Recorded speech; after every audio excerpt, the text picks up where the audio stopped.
Hello everyone, and welcome to the Season 4 premiere of After the Bell, where we highlight all you need to know about what goes on after the textbooks close and the school bell rings across the BPS 101 district. I'm Sophie Sharmazadi. And I'm Abby Weiss. We're really excited to be bringing you new cast members and talent with this year's season. First, we'll check out what's happening over at the Batavia Fine Arts Center. Here are Megan and George with the BFAC Beat. Thanks, Sophie. Hey guys, I'm Megan, and welcome to the first edition of the BFAC Beat, where we cover all the happenings over at the Batavia Fine Arts Center. To kick off the year, we have the fall musical Cats playing November 9th through November 11th. Cats is an award-winning musical composed by Andrew Lloyd Webber. The story is based off of the poet T.S. Eliot's book titled Old Possum's Book of Practical Cats. The musical follows a tribe of cats known as the Jellicles. It tells the story of the night they make what is known as the Jellicle choice and choose one cat to come back to a new life. The musical includes many showstoppers such as the Rum Tum Tugger, the Jellicle Ball, and undoubtedly the most well-known song from the show, Memory.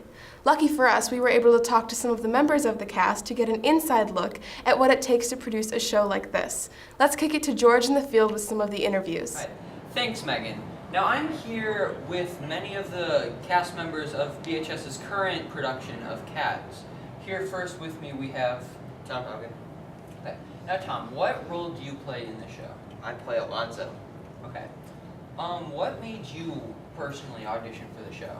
Well, I've done a lot of musicals, and it's my first year in high school, and I've kind of wanted to do this for a few years now, because I've wanted to be in a high school production for a while. Because the ones at the middle school weren't all that serious. I wanted to be in a more serious musical, so it's nice to be here. So what personally do you like about the show, and what's like your favorite number in it? I like the fact that it covers a lot of things, because there's a lot of different topics covered in it. There's a lot of emotion in it, and yeah, that's what I really like. My favorite number, I'd have to say, is the cat being the street cat. Okay, well thank you. Alright, what is your name? My name is Jeremiah Young. What role do you play in this production? I'm Quaxo, my first role I've been in. What made you audition for the show?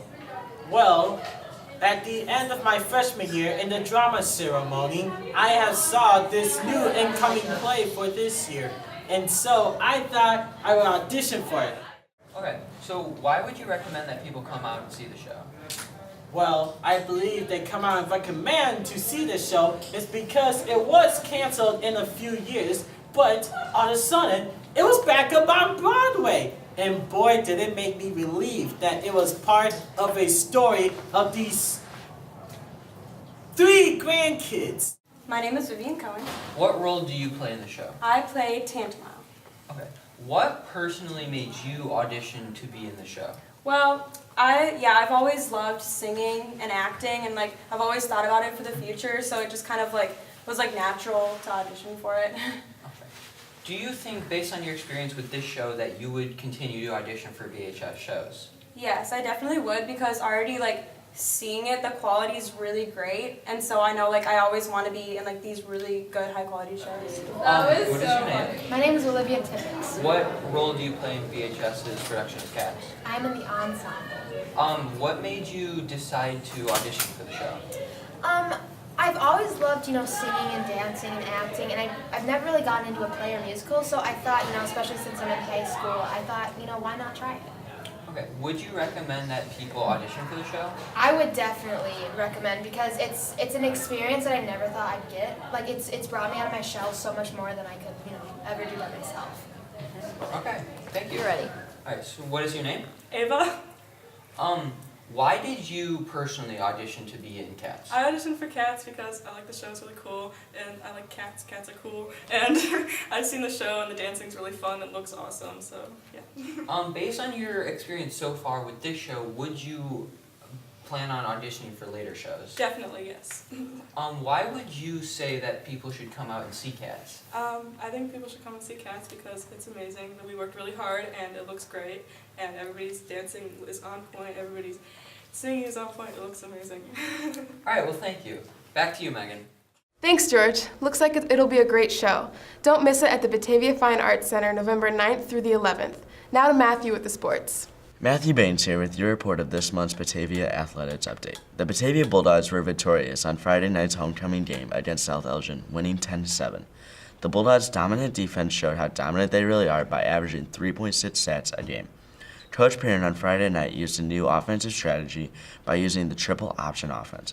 Backed by Riley Cooper at quarterback, the triple option was doable due to Cooper's outstanding athleticism.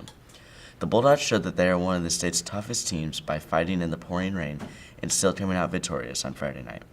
Batavia's next game will be against Larkin High School, where the Battling Bulldogs will try to go 8-0 in the regular season.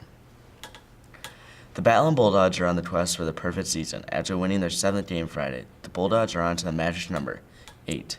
The Bulldogs are being led by a stifling front five on the defensive side of the ball and also being carried by some of the state's best linebackers. While the defense is the heart and soul of the Bulldogs, the offense has provided security to win each game.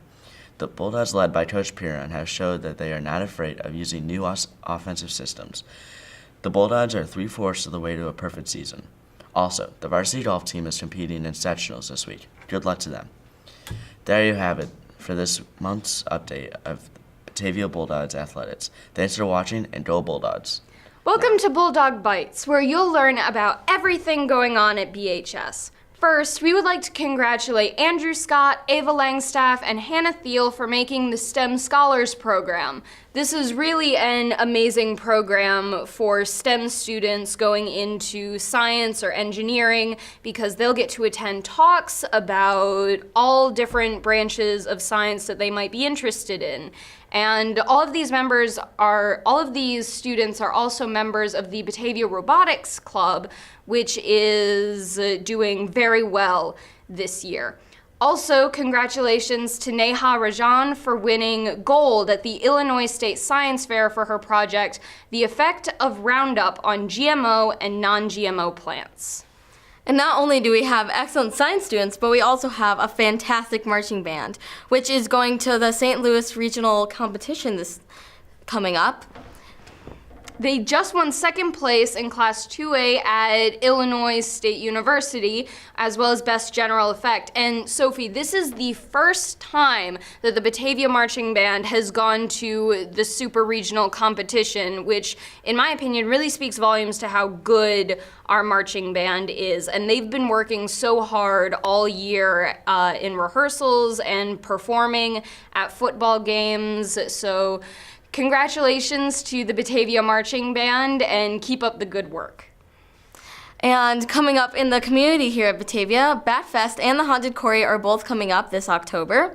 Batfest is going to be on the 28th of October, and it will take place downtown at the Batavia Raver Rock and the Peg-Bound Center from 10 a.m. to 2 p.m., where there'll be a lot of family events and just some great fun for the Halloween season. As well, there's also the Haunted Quarry, which is coming up on the 14th and on the 21st. And the attraction isn't open to people under 10, unfortunately, but it's a lot of fun for a good scare if you want it.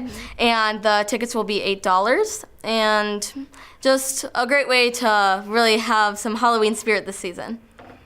Well, that's our show for today. You can follow us on Instagram at After the Bell on BATV, Twitter at After the Bell 1017, and visit our Facebook page.